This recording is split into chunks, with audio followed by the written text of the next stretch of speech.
Olá pessoal, bom dia, boa tarde, boa noite, tudo bem com vocês? Eu sou o Bruno Cândido, está no ar mais um Debatendo e Circulando, seu podcast de transportes. O podcast de hoje é comigo mesmo, Bruno Cândido, e o tema é a retomada do transporte rodoviário de passageiros durante a pandemia do coronavírus. Afinal de contas, alguns estados permitiram a circulação de ônibus intermunicipais e interestaduais nas últimas semanas desse mês de junho. Esse programa está sendo gravado no dia 30 de junho de 2020. Ainda estamos em meio à elevação do número de casos, do número de mortes. Nós aqui no Brasil passamos das 50 mil mortes já há alguns dias. Temos tido a retomada de alguns serviços não essenciais em alguns estados brasileiros, como os shoppings, o comércio de rua e assim por diante. Porém, um serviço essencial que não parou do ponto de vista prático e que foi apenas interrompido por alguns estados, já que nós temos esse problema de diálogo entre as instâncias da nossa Federação Brasileira, foi o transporte rodoviário de passageiros. Como já debatemos até em outros podcasts, é uma atividade de importância altamente estratégica e que não parou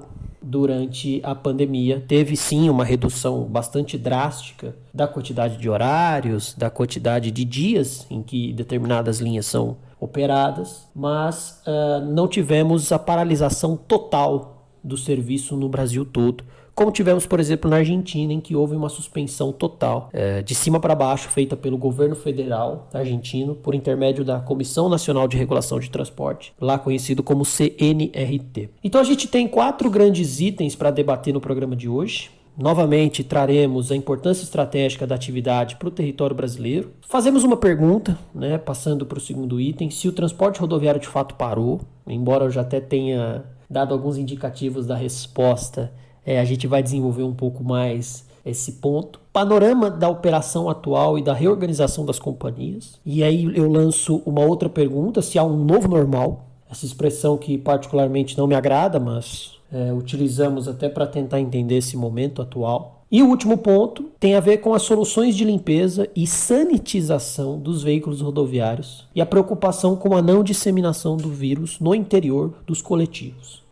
A gente sabe que uma parte considerável da demanda do transporte rodoviário é por turismo, por viagens eventuais, por viagens ocasionais, mas que ainda assim há a possibilidade de se transmitir o vírus dentro do ônibus. Não à toa, todas as empresas têm feito campanha, têm pedido o uso de máscaras. Os estados que permitiram a retomada dos transportes têm orientado que os embarques só podem ser feitos com máscaras, mas isso é um papo que a gente vai bater daqui a pouquinho. Bom, como já dito em outros podcasts, tanto aquele primeiro que eu gravei há mais de 2 meses e os podcasts que eu fiz com o João também, aliás, escutem todos, agora estamos em várias plataformas, graças ao Anchor estamos em Spotify, Castbox, Google Podcasts e também no YouTube, e claro, no blog debatendocirculando.wordpress.com você acha todos esses links para todas essas plataformas. Bom, dito isso, a importância estratégica do transporte rodoviário de passageiros para o Brasil é central, porque em muitas cidades é a única forma de se deslocar da população. Você tem sim trabalhadores, e é um número grande, que usa o ônibus rodoviário para viajar distâncias de 50, 100, 200, até 500 quilômetros. Não há nenhum exagero dizer que essa mobilidade de trabalhadores também se estende para as linhas mais longas, tudo bem? E, portanto, você tem uma importância altamente estratégica dessa atividade. Ela conecta pontos na rede urbana brasileira, ela transporta passageiros, ela transporta encomendas também, ou seja, você tem uma questão da logística muito forte por trás das linhas do transporte rodoviário. E claro que também com a queda no número de horários e com a queda na procura pelo transporte de encomendas via ônibus, várias empresas evidentemente não teriam por que manter os ônibus circulando só para o transporte de encomendas. Na pior das hipóteses, você coloca um caminhão pequeno, um veículo urbano de carga que seja, até um furgão, para fazer o transporte dessas encomendas no trajeto daquela linha de ônibus. As empresas no Brasil, em grande parte, terceirizam, inclusive, suas frotas de transporte de cargas. Então, basta alugar um caminhão para fazer o mesmo percurso do ônibus para transportar os volumes que o ônibus transportava.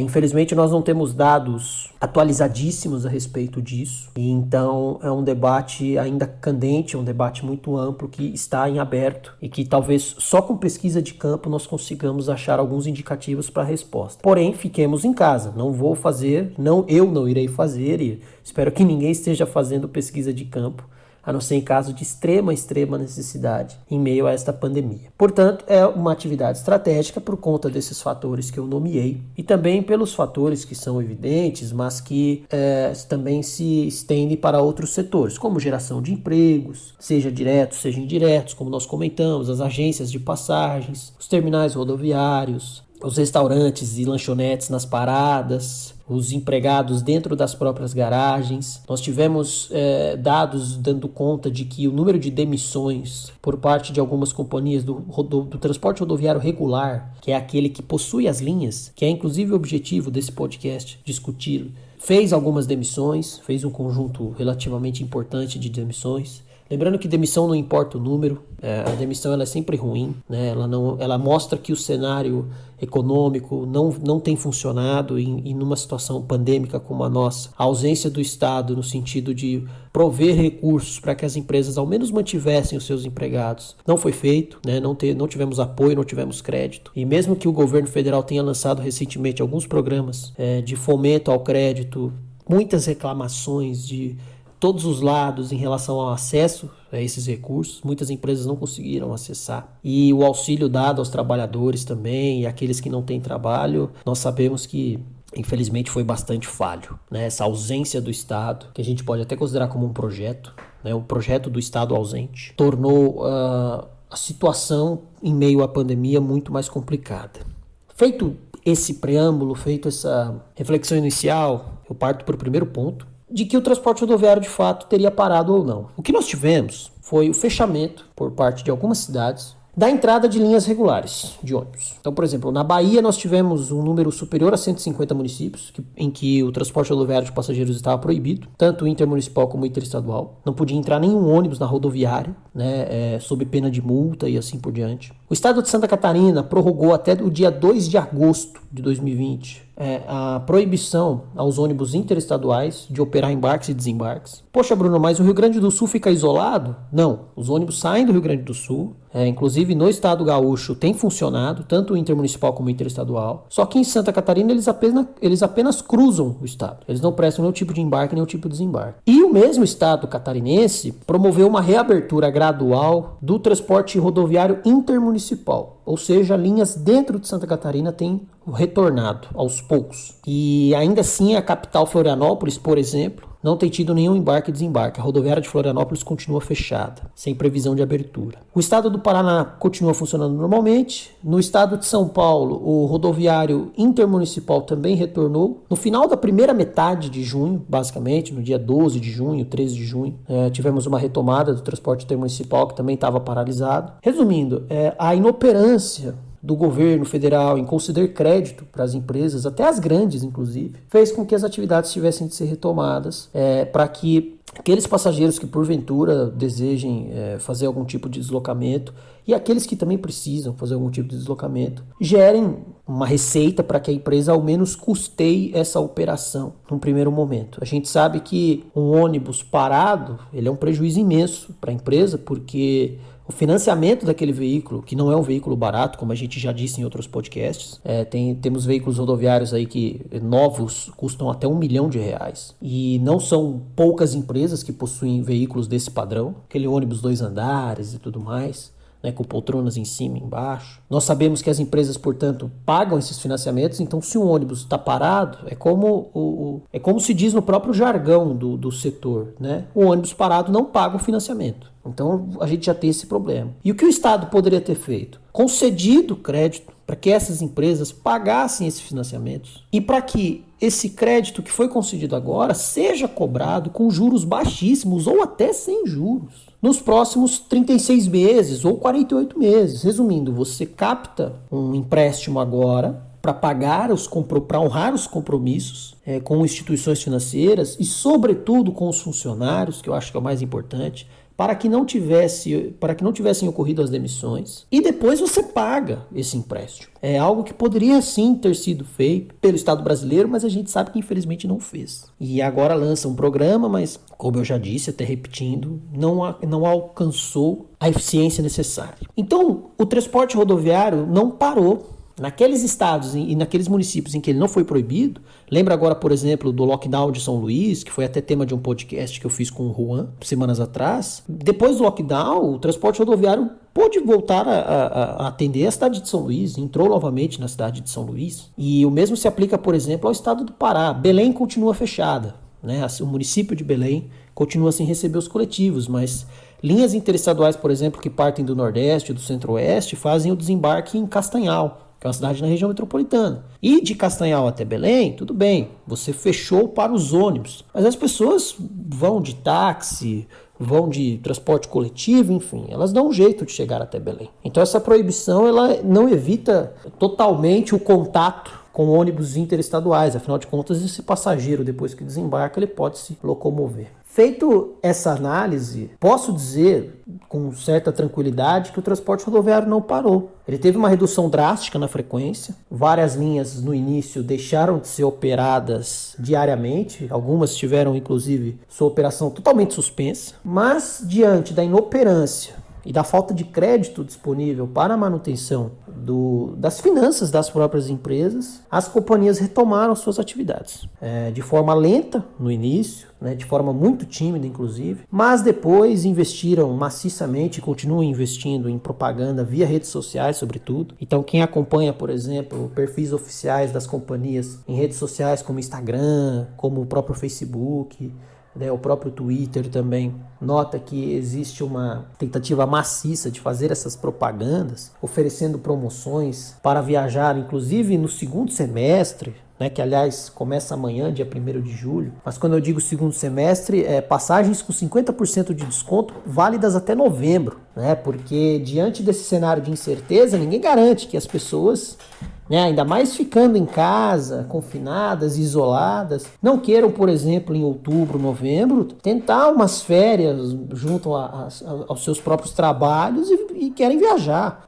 A gente provavelmente terá nesse pós-pandemia, que particularmente nem sei quando será, uma demanda muito grande por esses fluxos turísticos.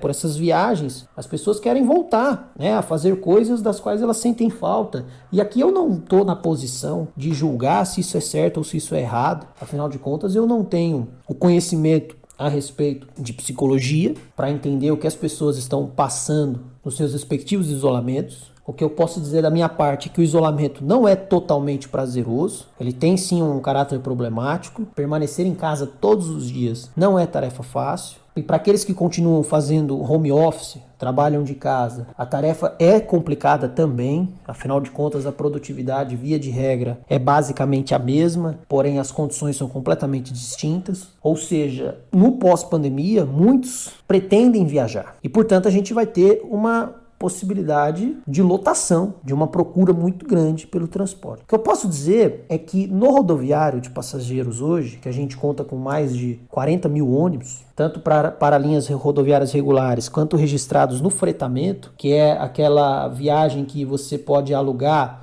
individualmente. Fechei um grupo de 30 amigos, preciso de um ônibus para ir de São Paulo até Cabo Frio, no Rio de Janeiro. A empresa aluga esse ônibus por 2, 3 dias. Ou mesmo uma empresa que deseja transportar os seus funcionários. Tudo isso faz parte do conjunto do transporte fretado. O mesmo fretamento, com sua frota de mais de 30 mil veículos, hoje também consegue atender a demanda por parte das empresas regulares que irão, muito provavelmente, buscar esses veículos que nós conhecemos na alta temporada como veículo extra.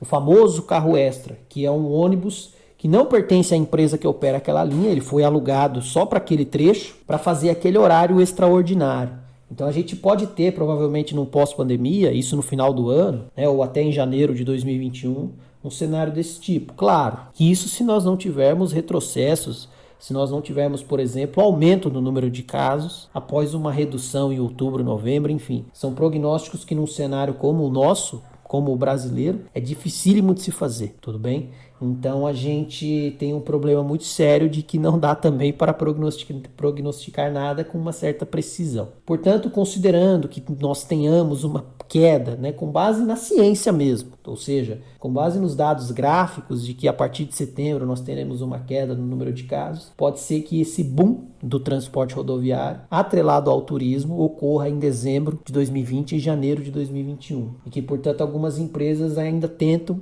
antes disso, inclusive, antes desse possível boom, já captar alguns passageiros para que elas possam garantir a própria receita. Bom, e a respeito até do panorama da operação atual, que eu já trouxe até alguns indicadores, e da própria reorganização, seja interna das companhias, seja de fusões e aquisições, e portanto fazendo a pergunta, né, do terceiro item da nossa argumentação, se há um novo normal, por enquanto não há um novo normal. Digo isso porque os ônibus têm trafegado relativamente vazios, o número de horários ainda está baixo, o número de promoções e a variedade dessas promoções, dessas tarifas com 50%, 60%, até 70% de desconto, é amplo. Poxa, se tivéssemos em condições normais, o dia 1º de julho, que é o dia de amanhã, já teria as passagens cheias. Ou seja, uma tarifa promocional que normalmente é comercializada com 30%, 40%, até 50% de desconto, em meses como abril, maio, setembro, outubro, em julho é a chamada tarifa cheia, 100% do preço. Essas tarifas já estariam sendo comercializadas para amanhã.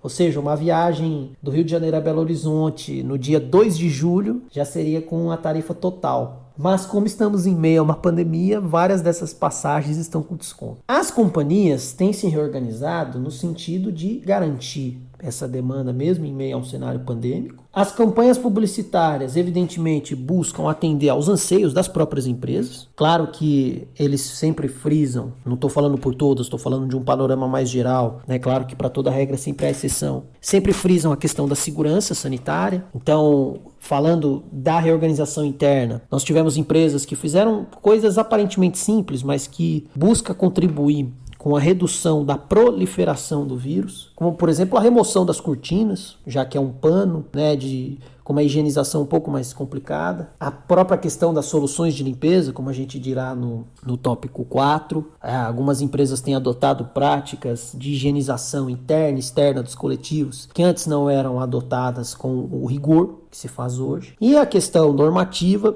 do uso das máscaras, né? E até alguns ônibus agora com a instalação de álcool em gel na porta, né, ali de embarque. Mas a gente sabe que isso não é o suficiente para o cenário atual em que estamos envoltos. Portanto, não há necessariamente um novo normal. Nós falamos de uma frota muito grande aqui no Brasil, que para ser adaptada a esse novo normal precisa de tempo, e essas adaptações são custosas. Eu vou falar, inclusive, mais detalhadamente de algumas delas no próximo item. E que, portanto, as empresas têm buscado fazer o que está ao alcance delas. Então, é a reorganização de horários, é a limitação de 50% da capacidade dos veículos. Então, por exemplo, um veículo de 44 lugares transporta no máximo 22 passageiros. Inclusive em estados como o Rio Grande do Sul, em que é permitido o transporte de passageiros em pé nos ônibus intermunicipais. Por exemplo, uma linha que vá de Passo Fundo a Carazinho, que é um trajeto que dura 1h30, 1h40. Por se tratar de um intermunicipal mais curto, com uma demanda mais alta, você pode transportar metade da capacidade de passageiros que embarcam sentados em pé. Então, por exemplo, se o veículo transporta 40 passageiros sentados, você pode transportar até 20 em pé, desde que não ocupe passageiros dos dois lados do corredor, fique um lado só apenas. Isso é permitido por lei dentro do estado do Rio Grande do Sul. E por conta agora da pandemia, esse ônibus que eu exemplifiquei, que poderia transportar até 50, ele só vai transportar 20, porque não poderá transportar ninguém em pé e passageiros sentados somente metade. Uma pergunta que eu lanço, porém, é quando nós tivemos a retomada dos fluxos em sua totalidade. Teremos frota suficiente para fazer esse tipo de transporte? Será que teremos os cuidados necessários para que num cenário pós-pandemia, aí eu já faço uma projeção a longo prazo, será que teremos realmente veículos para tudo isso, para toda essa demanda? Será que poderemos, por exemplo, em cenários de alta temporada, em que normalmente algumas linhas abrem até o dobro de horários em relação aos horários ordinários? Então, por exemplo, uma linha que vá de São Paulo a Florianópolis, que possui 8 horários diários, abre mais 16 totalizando 24 horários, próximas às festividades de Natal e Ano Novo. Será que nós teremos condições, por exemplo, de ao invés de 24 horários, termos 48, afinal de contas, se você só pode transportar metade dos passageiros, você precisa do dobro de frota e, portanto, o dobro de horários também. Será que teremos esse tipo de condição ao fim do ano?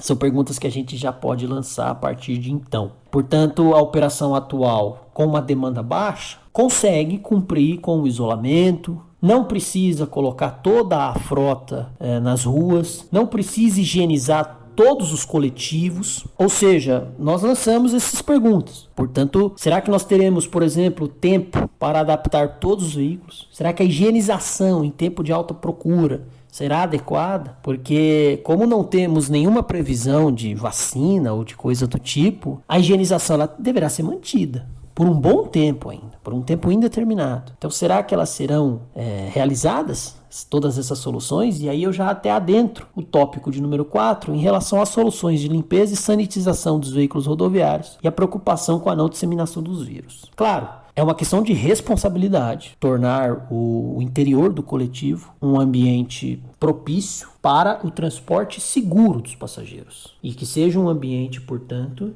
em que a disseminação do coronavírus seja minimizada no maior grau possível. Portanto, diante disso, algumas encarroçadoras, que são aquelas que produzem as carrocerias dos veículos, têm buscado soluções de sanitização e de limpeza para oferecer às empresas. E que fique muito claro, só empresas grandes que possuem capital para isso têm conseguido parcialmente utilizar algumas dessas soluções. Porque quando nós falamos em limpeza, o que é a limpeza de um coletivo, basicamente? Num cenário normal, sem pandemia. É a higienização do banheiro, daqueles ônibus que possuem banheiro, que são a imensa maioria dos ônibus rodoviários no Brasil, sobretudo nas linhas mais longas e nas linhas interestaduais. A limpeza com uma vassoura e um pano, às vezes lavagem, dependendo do quanto foi sujo durante a viagem, do assoalho, do piso e a limpeza externa do veículo. Porém, hoje, o que nós temos visto, inclusive até algumas campanhas publicitárias por parte de algumas empresas, friso, reforço, grandes, que possuem capital, que possuem tecnologia para isso, é que existe uma sanitização e uma desinfecção do veículo, tanto externa como internamente. E que, portanto, algumas soluções altamente tecnológicas têm sido testadas, porém essas soluções altamente tecnológicas não são gratuitas. Ou seja, existe um custo que é pago pela empresa operadora. E volto a dizer, como nós não tivemos sequer o financiamento para a manutenção dos funcionários, quem dirá financiamento para a compra e aquisição desse tipo de tecnologia? Bom, falarei um pouquinho mais a respeito dessas tecnologias. Uma delas é chamada de BioSafe, quer dizer, salvar a vida, né? Uma tradução livre aqui, que utiliza inclusive um sistema de luz ultravioleta para desinfecção de ar-condicionado e para desinfecção de banheiros. E, inclusive, uma encarroçadora brasileira chamada Marco Polo, lá de Caxias do Sul, no Rio Grande do Sul, criou um sistema de desinfecção que forma uma nuvem de vapor, basicamente, que mata qualquer vírus em questão de minutos, né, que tem uma ação bactericida muito forte. Repito, não é uma solução simples, não é uma solução barata, requer uma pulverização desse vapor no interior do coletivo e requer também a higienização dos filtros de ar-condicionado, que, vamos e venhamos, não era necessariamente feita com toda essa regularidade exigida atualmente, em tempos pré-pandemia. Experiência própria de quem já viajou alguns quilômetros de ônibus por esse país, muitos ar-condicionados com mau cheiro, porque aquele filtro sequer foi higienizado alguma vez na vida. Claro que, para aqueles que conhecem um pouco de mecânica automobilística, o ar-condicionado ele funciona com um botijão de ar comprimido dentro do motor. E uma hora o gás comprimido dentro desse botijão ele acaba, então ele precisa ser trocado. Como se diz popularmente nas oficinas, troquei o ar do ar-condicionado. Esse botijão é que faz o condicionamento do ar externo e a remoção do ar interno e expulsão do ambiente fechado. Isso tem que ser trocado porque sem isso o ar-condicionado não funciona. Eu, inclusive, já tive a oportunidade de, em uma viagem, verificar esse tipo de operação, porque ficamos sem ar-condicionado, em meio ao calor, inclusive, no ano de 2018. Mas tudo isso para dizer que essa manutenção periódica é feita, sobretudo pelas empresas maiores e pelas empresas menores que, por terem uma frota reduzida, conseguem também ter um controle um pouco maior dos seus poucos coletivos. Então vejamos, por incrível que pareça, seria até mais fácil para empresas de menor porte fazer essa limpeza, essa sanitização, porque elas têm menos linhas, têm menos garagens, portanto elas precisariam de menos funcionários para fazer esses procedimentos. Porém, esbarramos no seguinte problema: várias dessas empresas pequenas hoje estão endividadas, com financiamentos a serem pagos, funcionários que foram demitidos, atividades suspensas. E por outro lado, as empresas grandes que também não estão lá no melhor dos mundos, possuem uma estrutura operacional, em determinados casos, tão pulverizada, tão dissolvida pelo Brasil, que faz com que a sanitização do veículo seja muito complicada. Exemplo prático: uma empresa que tem uma linha de 2.500 quilômetros, que sai do interior do Rio Grande do Sul e vá para o norte de Goiás. No Rio Grande do Sul, essa linha sai da cidade matriz, da cidade de origem dessa empresa. Então lá na garagem matriz existe uma possibilidade de ter essa estrutura para higienização. O problema é, quando esse ônibus chega no final, lá em Goiás, quem me garante que a mesma sanitização que foi feita na matriz no Rio Grande do Sul será feita por lá? Ou seja, esse ônibus passou por todos os cuidados sanitários necessários para retornar? E vamos e venhamos, é insano colocar um ônibus vazio só com os motoristas para ir do Rio Grande do Sul a Goiás limpo para depois retornar. Até porque ele não fica limpo. Ele vai precisar ser higienizado por fora e mesmo que não tenha nenhum passageiro por dentro, o ar circula. Um ônibus não é hermético. O ar entra, o ar sai. Natural, como qualquer outro veículo, como qualquer outro objeto, inclusive. Então esse também é um problema. Será que essa limpeza será feita em todas as pontas das linhas? Porque uma coisa é uma estrutura numa garagem matriz. Algumas garagens matrizes no Brasil, de empresas maiores, possuem oficinas grandes, possuem o setor de limpeza e lavagem, como é conhecido, robusto, um número de funcionários importante fazendo esse tipo de serviço, o setor administrativo, o setor financeiro. Resumindo, são garagens com estrutura. O problema é que muitas empresas possuem linhas para dezenas e dezenas de cidades. E nessas dezenas e dezenas de cidades, essa mesma empresa não tem nenhuma garagem. Esse ônibus em condições normais, ele pode ficar parado atrás de um terminal rodoviário, ele pode ficar parado numa rua de bairro, ele pode ficar em uma garagem de uma parceira que muitas vezes também não tem essa estrutura. Quando eu falo em garagem, muitos podem pensar, poxa, mas é um terreno com um galpão, uma estrutura coberta, o piso pavimentado. Olha, nós temos garagens no Brasil que nada mais são do que um alambrado, uma cerca, com um portão, que muitas vezes não tem nenhuma portaria, não tem nenhum porteiro. Quem acaba abrindo muitas vezes é o próprio motorista, que pega essa chave na rodoviária quando ele termina a viagem. Ou muitas vezes esse ônibus sequer tem um terreno baldio para ficar estacionado. Ele fica muitas vezes no pátio de um posto de combustíveis. Como fazer essa sanitização? Como utilizar toda essa tecnologia num cenário operacional tão problemático como esse? E que sempre existiu há décadas. E, portanto, adaptar todos os pontos de parada em 4, 5 meses, seria necessário investimento milionário para que isso fosse feito. E as empresas não estão recebendo um centavo, sequer para manter seus funcionários. Quanto mais para fazer esse investimento multimilionário em tecnologias de sanitização. Imagina, desinfecção de ar-condicionado por luz ultravioleta, desinfecção de banheiros por luz ultravioleta. Dá para contar nos dedos quantas empresas terão esse recurso daqui até dezembro, por exemplo, quando nós possivelmente teremos um boom do transporte rodoviário. Então, o Fique em Casa, que a gente tem falado desde o início de março, provavelmente terá que se estender para um Fique em Casa e não viaje de ônibus. Ou se for viajar de carro, viaje sozinho. E aí nós teremos outro problema. Imagina o aluguel de carros. Teremos a sanitização dos veículos de passeio por parte das locadoras. Essa demanda explodindo nas locadoras não irá causar uma elevação do preço? O cenário é muito complexo. Então,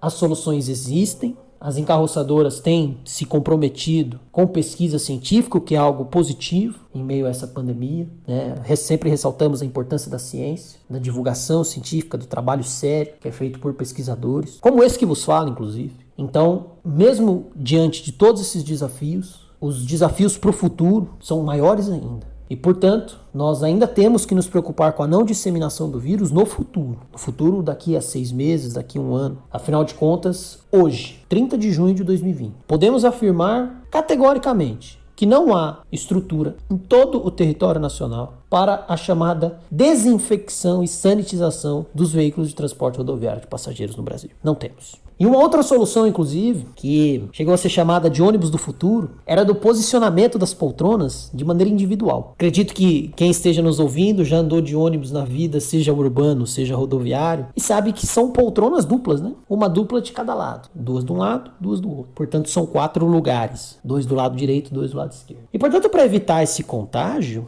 se tem empresas que, por exemplo, tiram as cortinas, outras estão comprando os veículos novos, recém-chegados, porque algumas empresas, sobretudo as maiores, têm comprado veículos novos, mesmo em meio à pandemia. Inclusive aproveitando de vantagens para a negociação perante as encarroçadoras, já que a procura é menor, então a encarroçadora também não pode parar, né? A fabricante dos veículos e a fabricante dos chassis também, nenhuma delas é nacional, vale frisar, não podem parar. Então elas também estão tentando vender via internet, o que quer que seja, os ônibus novos. Portanto, alguns desses ônibus novos têm vindo com as cortinas até para separar os passageiros. E esse ônibus do futuro, para que vocês entendam, em vez de ter 2 fileiras duplas, uma dupla do lado direito, uma dupla do lado esquerdo, né? Uma dupla de poltronas de cada lado, teriam 3 fileiras de poltronas individuais. Uma nas janelas do lado esquerdo, uma fileira de poltronas individuais. Uma do lado direito, das janelas do lado direito, e uma no meio. Portanto, você criaria 2 corredores. Isso para evitar o contato, para manter um suposto distanciamento social. Porém, aí também há um problema. Esse tipo de adaptação, tecnologicamente falando, não é tão avançado. Isso é algo que muitas garagens no Brasil podem fazer. Inclusive, muitas oficinas de manutenção de carroceria de ônibus podem fazer. Seria desinstalar as poltronas que estão próximas ao corredor central e pegar metade delas e instalar no meio. Portanto, você cria 2 corredores. E aí as poltronas restantes ficam fora do coletivo, obviamente. Portanto, dou um exemplo prático. Um veículo com 44 poltronas tem, de um lado, 10 fileiras, totalizando 20, e do outro lado tem 11 fileiras. Então vamos a um exemplo prático. Veículo de 42 lugares. Ele tem, do lado direito, o sanitário. Portanto, desse lado você tem 10 duplas de poltronas, totalizando 20 lugares. Do outro lado, você tem 11 duplas, totalizando 22 lugares. 22 mais 20, 42. Se você remover uma fileira para instalar as poltronas no meio, você perde 1/4 da sua capacidade.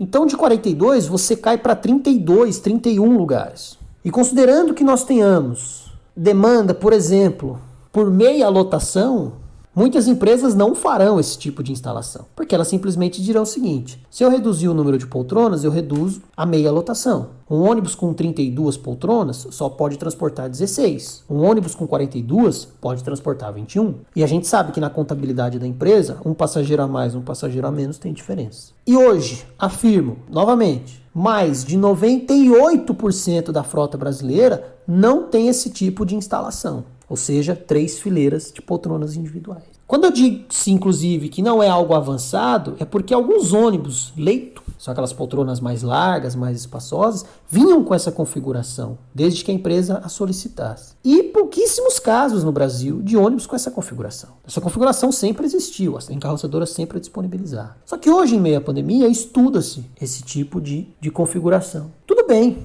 para veículos novos, já sai assim de fábrica, não há problema nenhum. Mas teremos tempo hábil para adaptar mais de 40 mil veículos? 20 mil do regular e 20 mil do fretado? Creio que não também. Ou seja, não dá para a gente falar num novo normal se não temos o ônibus do novo normal. Portanto, eu até encerro esse item 4 dizendo: toda a pesquisa, todas as soluções de limpeza e sanitização dos veículos rodoviários são pertinentes. Toda a preocupação com a não disseminação do vírus é válida, é central, é basilar. Porém, o cenário não mostra que temos condições de prover esse tipo de práticas no curto prazo. Portanto, o ficar em casa do futuro impreterivelmente envolverá o transporte rodoviário de passageiros. Afinal de contas, o andar de ônibus, para muitos, e para esse que vos fala, tem até um quê terapêutico, no sentido de que é uma viagem prazerosa, conhecer as paisagens, descansar e assim por diante. Poltronas confortáveis em determinadas situações. Pode não ser uma boa possibilidade pensando no futuro próximo. Porém, eu ressalto um outro problema. Como nós dissemos em outros podcasts, existe a demanda de trabalhadores que viajam nesses coletivos. Expô-los à disseminação do vírus, por conta dessa atual incapacidade de sanitização e limpeza de uma frota total, por conta dessa complexidade do cenário territorial brasileiro, é um problema muito sério. Pessoas que dependem do ônibus de maneira invariável, ou seja, utilizam como veículo de trabalho, não podem estar suscetíveis a esse tipo de situação. Portanto, a gente terá também um debate entre a demanda de trabalhadores e a demanda turística. E o que eu espero é que essa demanda turística tenha consciência de que a lotação do ônibus, em um cenário em que o distanciamento social é necessário, não é algo positivo. Portanto, repito, o ficar em casa poderá ser cada vez mais necessário no longo prazo. Espero que vocês tenham gostado. Peço para que curtem, comentem, compartilhem. Estamos em várias plataformas. Fazemos divulgação do nosso perfil também no Instagram, @debatendo e circulando. No próprio Twitter também, debatendo e circulando. Lá é @debate e circula, porque o nome é mais curtinho. Na página do Facebook, debatendo e circulando. E passem para todos aqueles que já viajaram de ônibus e para todos aqueles que gostam de estudar transporte. Beijo grande. Ficamos por aqui. O Debatendo e Circulando volta. Esperamos em breve. Tchau!